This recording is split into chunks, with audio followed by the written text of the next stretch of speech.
Dear Republicans, Libertarians, Independents, and any other qualified voter in the state of Michigan whose principles align with the Constitution. I have a very important message for all of you, so please grant me some grace and take the time to watch the full length of this video. See, I took an oath more than once, and I took it as a member of the United States military and again as a federal employee. And that oath wasn't to a party, a politician, an agency, bureaucracy, or any donors. It was an oath to support and defend the Constitution of the United States. For so many years, Americans have been sold lies and continuously gaslit to believe that we must trade liberty for security. Freedom is dangerous, privacy is optional, and we watched our Constitution get suspended whenever fear entered the room as a justification. Often, these justifications were based on propaganda and lies from both domestic and foreign intel agencies.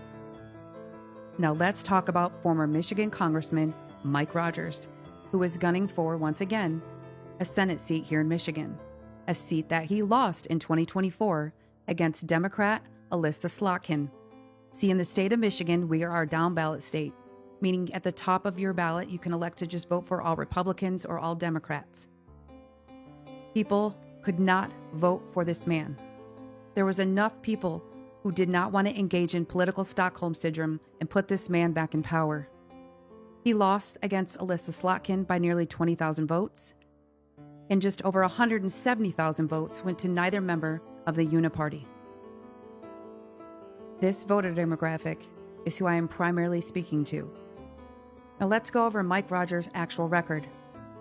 As Congressman and chair of the House Intelligence Committee, he co-authored and championed CISPA, which was a bill that would have allowed vast amounts of Americans' private online data to be shared with the federal government, with hardly any privacy protections. He also voted to extend the Patriot Act, preserving post-9/11 surveillance. This authority was even found by courts to be abused and unconstitutional.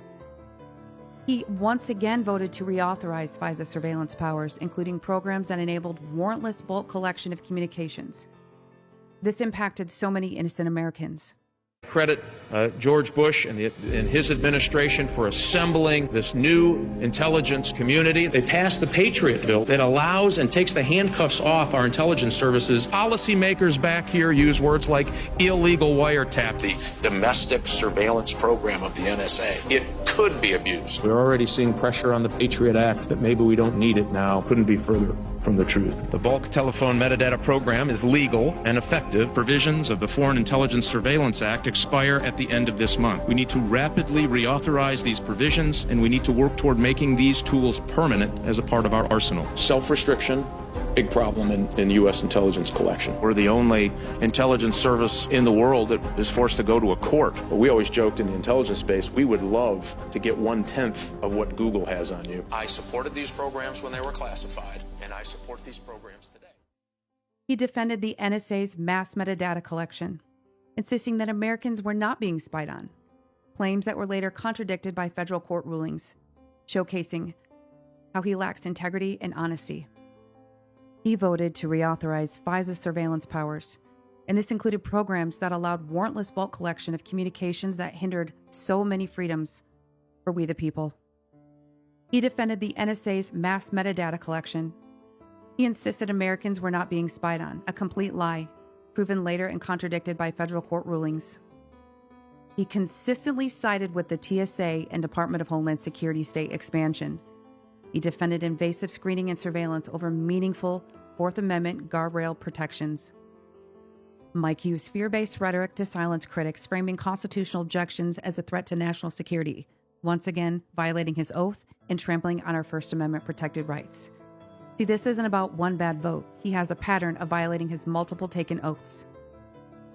When Edward Snowden exposed mass surveillance programs that courts later ruled unlawful, you would think that Mike Rogers would have corrected himself, but he didn't.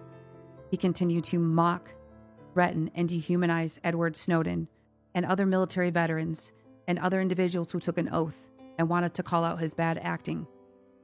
This should trouble every American and every veteran, especially those who vote in Michigan. Yes, Edward Snowden did sign secrecy agreements, But those agreements did not override the U.S. Constitution. And at that time, intelligence contractors didn't have any really whistleblower protection pathway. They had no way to report this unconstitutional activity. Snowden didn't sell secrets. He didn't spy for a foreign power, despite Mike Rogers claiming he worked for Russia. And he did not sabotage the United States. I mean, that's remarkable, right? I mean, that is, hey, this guy who revealed that we're all full of shit and lying and breaking the Constitution, turns out he's a Russian spy. We should get rid of that guy and not listen to him anymore. I'm Mike Rogers. He's been doing this, and by the way, his partner in crime, Dianne Feinstein, just last week went crazy because she found out they're spying on her too. So this whole thing that the American spies are somehow the good guys. Oh yeah, they're the good guys. They just seem like the bad guys because they're constantly breaking the Constitution by spying on American citizens. Here is Mike Rogers joking with General Hayden about placing Edward Snowden on a kill list. Several months, I had also thought of nominating Mr. Snowden, but it was for a different list. Okay. I can help you with that.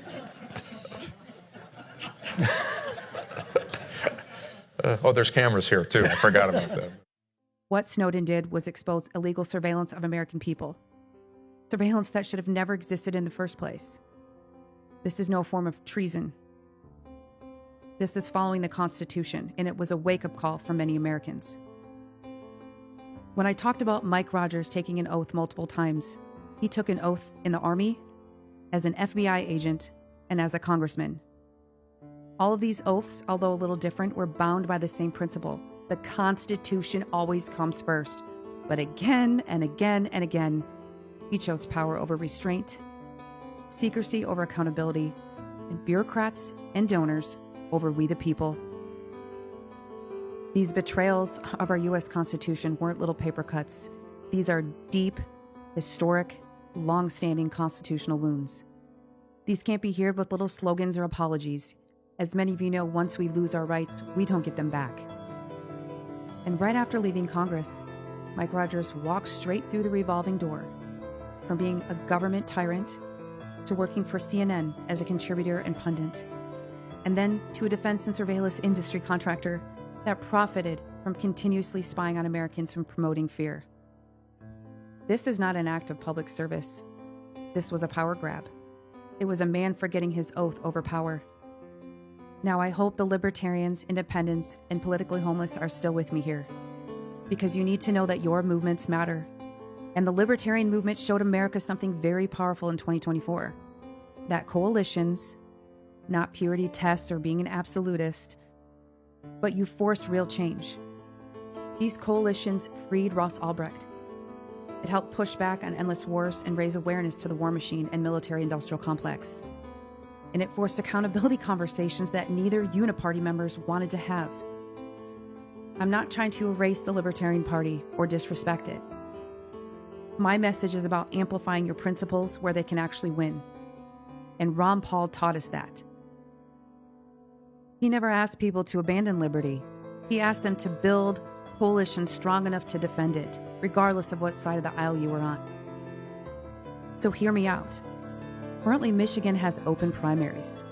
And this matters, because right now, we all face a choice. We can allow a man who helped normalize unconstitutional surveillance to advance, although I still don't think he can win in the general, but now it sends an unhinged Democrat back to D.C.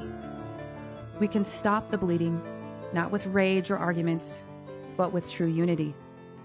Because there is another option. Genevieve Peters Scott is a woman running for that Senate seat. With your help, she can beat Mike Rogers in the primary.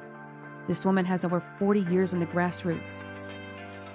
A true constitutional conservative who respects Ron Paul, Thomas Massey, and someone who understands the politically homeless, not as a voting bloc to take advantage of, but as we the people. She truly is America first, and she's not going to ask you where you come from, but whether your principles align with the U.S. Constitution and Michigan Constitution. This is foundational and it's important. It's not left versus right or libertarian versus Republicans. It's liberty versus another power grab.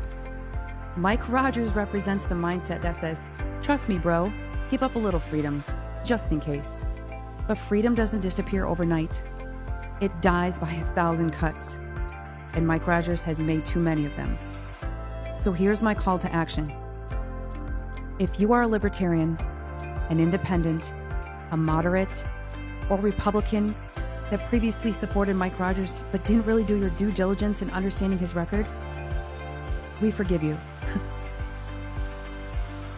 Please put aside all differences. Use the open primary here in Michigan. Use your voice and exercise your civil duties. We can actually win with a true America First Liberty candidate in Genevieve Peter Scott. This isn't about just stopping a Democrat, but to seat someone who will defend the Constitution, not explain it away.